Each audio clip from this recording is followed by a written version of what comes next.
Dans cette vidéo, je vais vous montrer un pattern de walking bass sur un 2-5-1 majeur, mais je vais surtout vous montrer comment le travailler dans plusieurs tonalités. Le pattern que je vais vous montrer, c'est un pattern que j'ai repiqué à Miltington. Souvenez-vous d'un relevé, si vous ne l'avez pas vu, je vous invite à regarder la vidéo, je vous mets le lien dans la description. La vidéo, le morceau s'appelle Lookout Jack, c'est un blues en Fa de Miltington qui joue en trio. Et j'avais repiqué toute la ligne de basse que je vous avais partagée. Et là, en fait, j'ai récupéré que 4 mesures, tout simplement. 4 mesures, les 4 mesures de fin du blues, donc 2, 5, une mesure deuxième degré, une mesure 5e degré et 2 mesures premier degré pour revenir en haut de la grille sur le premier degré, pardon. Donc, c'est un blues, mais il joue beaucoup d'accords majeurs dedans ou d'accords de sixte. Il y a des accords de 7e, mais c'est pas non plus la grande dominante de ce morceau. Il est quand même assez à l'ancienne. Donc, il a tendance à jouer des lignes de basse qui sonnent vachement majeures et pas nécessairement qui vont faire sonner la tonalité, qui vont faire sonner la gamme dominante, quoi, la gamme mixolydienne, quoi, avec la 7e mineure. Donc, vous allez voir que ça marche super bien sur n'importe quel 2-5 qui tient sur 4 mesures, 2, 5, 1, avant de retourner sur un premier degré en haut d'une grille. Rentrons direct dans le vif du sujet. Si déjà vous travaillez ça, déjà vous apprenez ce pattern, bien par cœur, que vous puissiez le connaître dans la tonalité, c'est déjà super. Maintenant, si vous l'apprenez en plus dans 3-4 tonalités supplémentaires, les plus courantes, c'est d'une certaine manière les plus courantes, ce n'est que mieux, vraiment. Vous allez encore plus intégrer cette ligne-là et vous avez plus de chances de la ressortir après instinctivement quand vous allez jouer avec des gens en jam, en répète, sur des morceaux, des standards où l'immense majorité des standards, à la fin, on a toujours un 4 mesures avec un 2, 5, 1 qui remonte sur le premier degré. Alors je vous le montre en Fa, ce que ça donne. C'est parti.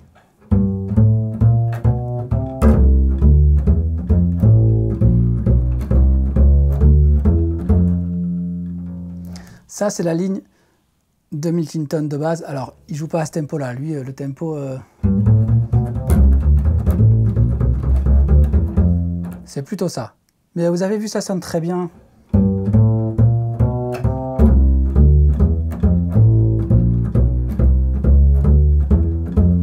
Ça sonne très bien à ce tempo-là. Même ça...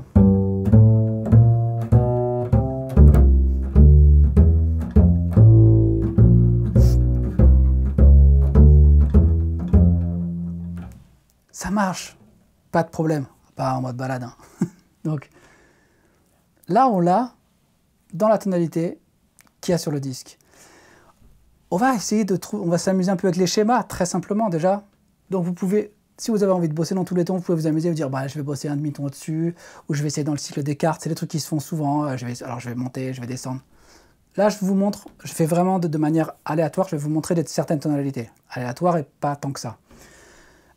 Là, le plan, le pattern, il se balade entre 3 cordes.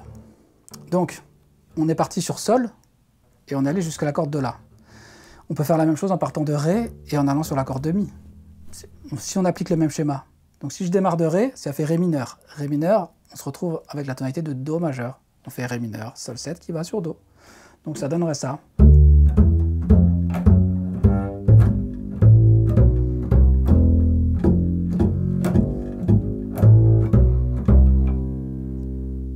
On a juste décalé d'une corde. Très simple. Là, c'est pas très compliqué pour l'apprendre dans une deuxième tonalité. Maintenant, on va aller voir un peu en si bémol ce que ça peut donner. D'accord? Donc en si bémol, on commencerait par Do mineur, qui va sur Fa 7, qui va sur si bémol. Mais moi, ce que je veux, c'est... Alors, si je veux commencer par Do mineur, on pourrait commencer ici. Mais là, on n'a pas une corde supplémentaire. Donc je suis obligé de commencer le Do en bas. Pourquoi? Parce que je veux respecter le schéma. Je veux respecter la construction de la ligne.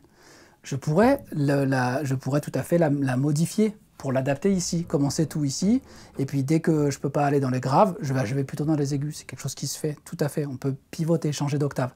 Moi, ce n'est pas le but là. Je veux vraiment qu'on joue la ligne telle qu'elle est construite dans sa structure. Donc, je vais commencer par mon Do ici.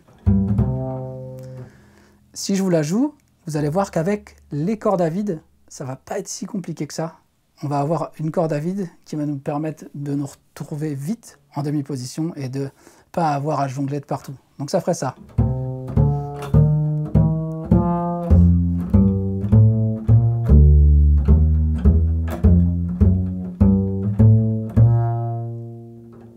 Vous avez vu? Au final, on arrive au Fa et on utilise le Sol corde à vide. Et après on revient là.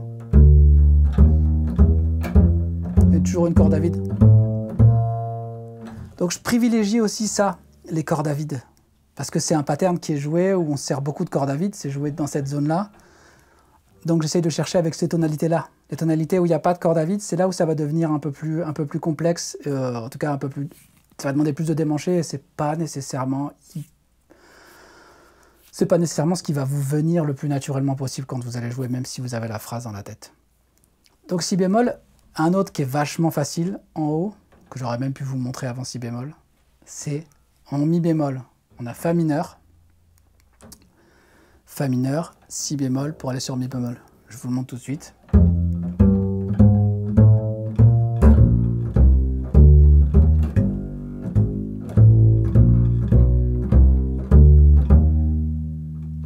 Limite celui-là, c'est celui où ça démange presque le moins, parce qu'on on démarre tout en demi. Là, on va chercher ici le sol. On a la corde à vide. On est vachement aidé. Celui-là, il est bien. Donc on a vu Fa, on a vu Do, on a vu Si bémol et on a vu Mi bémol. Je voudrais rajouter La bémol, c'est une tonalité qu'on voit souvent juste. On va partir à peu près de la même manière que quand on est en Si bémol majeur, sur un Do mineur. Donc là, on va partir en La bémol, donc on va partir sur un Si bémol mineur pour aller Mi bémol 7 et La bémol, ça donne ça.